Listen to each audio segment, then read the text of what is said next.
Hello and welcome to Gigi's Kitchen again. So today we're going to be making my famous chicken Caesar salad. I'm going to run through the ingredients really quick so that you know exactly what it is you need to prepare it, and we're going to be doing a little bit of a cheat because it's 9 o'clock at night and I don't have the core components to make a Caesar dressing from scratch. So first and foremost, oops, daisies, you're going to need some chicken thighs. So I got these from the supermarket, they're free range. You can get them in Super Value or wherever. And I trimmed off the excess fat just because it kind of freaks me out a little bit. So I didn't really want to have it whilst I was cooking. Then I got some bread. So just the normal deli baguettes that you would get. In this bowl there's 3 of these. And I have cut them into, say, 2-inch by 1-inch pieces. All equivalent size. Then we are going to want about a tablespoon of ground fresh parsley and about 5 cloves of ground garlic. You can amend that for more or less. I would quite like garlic, so I put a good bit in. Then you need the juice of half a lemon. And then some spring onions. Generally, these are optional. I just made a dish last night that involves spring onions, and these are my leftover ones. I'd say there's probably about 4 in total here. Then I have a pound of the streaky rashers that I cut into little squares. They're all the same kind of square sizes.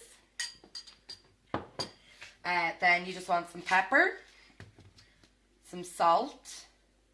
I'm using peanut oil just because it has a higher flash point than olive oil, but you could use olive oil if you so chose.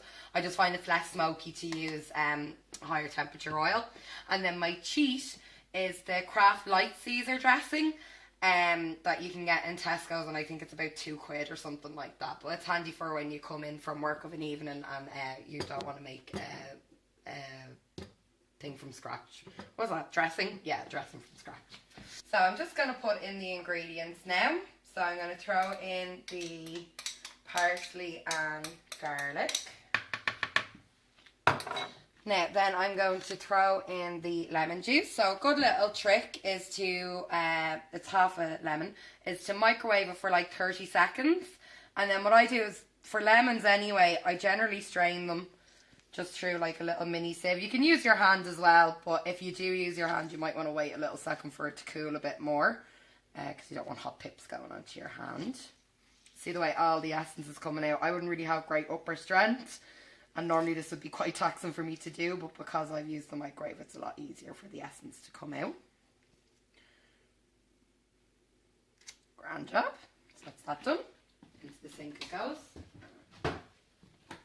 Then you want to get about a tablespoon of peanut oil. Throw it all in.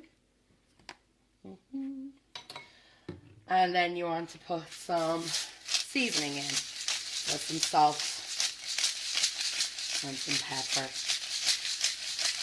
So I'd say in terms of measurements, I'm probably putting in about 3/4 of a teaspoon of salt, and then I'll put in about half a teaspoon of pepper.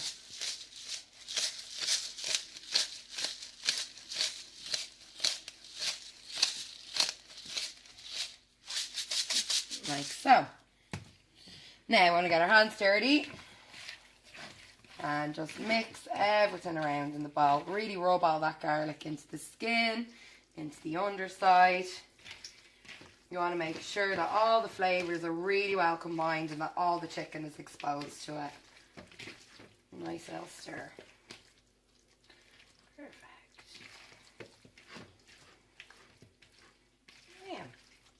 Then we're going to marinate that for at least 30 minutes. You can marinate this the day before. That's typically what I would do, but obviously because I wanted to record it, I'm just doing it now. I'm going to cover it in cling film and come back to it in about 40 minutes or so.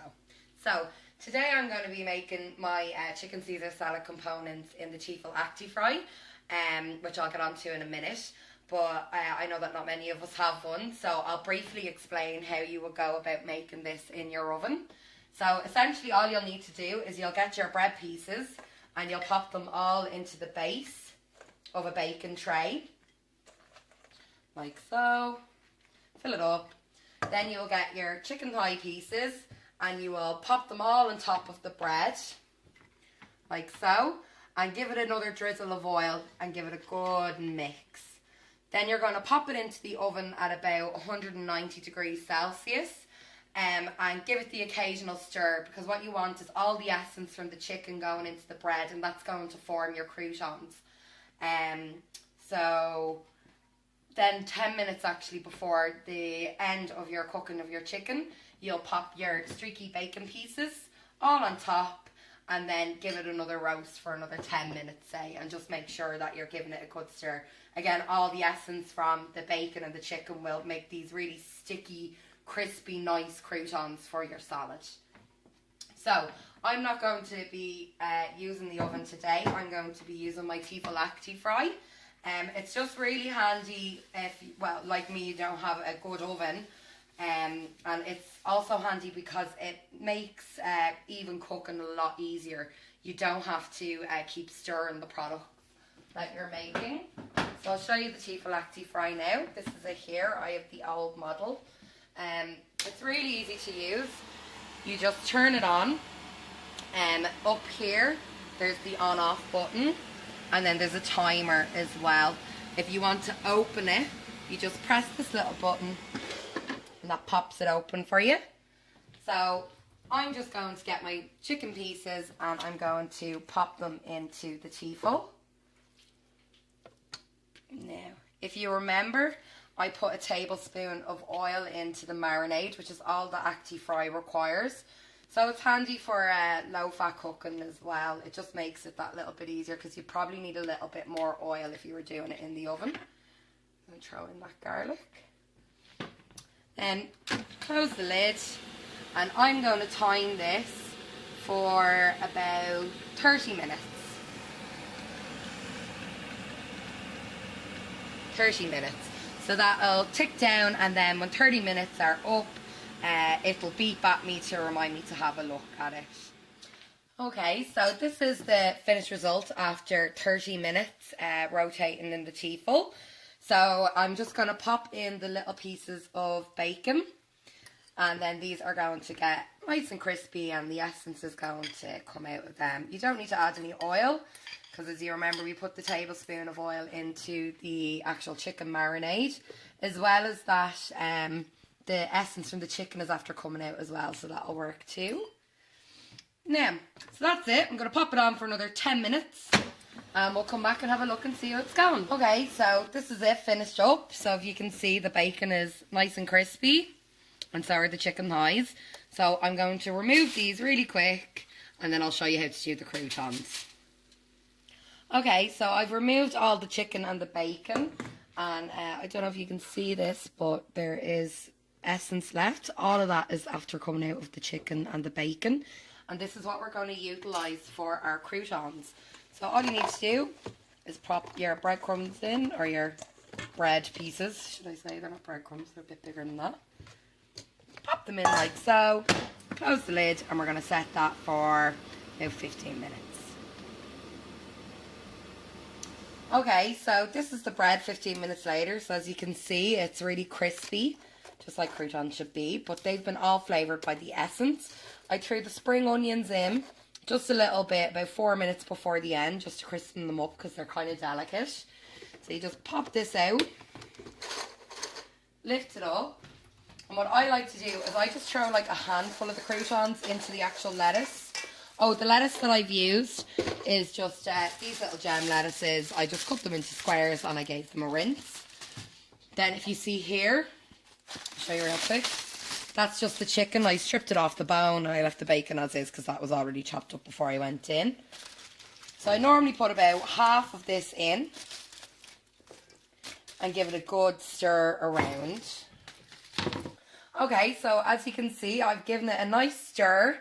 I also put 2 tablespoons of the Kraft lice dressing on and just gave it a mild coating. I leave that on the table for people, so if they want more dressing they can. Just to serve it up, pop a few portions out. By the way, this whole recipe serves 4 hungry people, so we've got a guest for dinner tonight, so we're just making a little bit extra. And then you just grab a little bit of the pre-cooked chicken and bacon, and I normally just sprinkle it on top.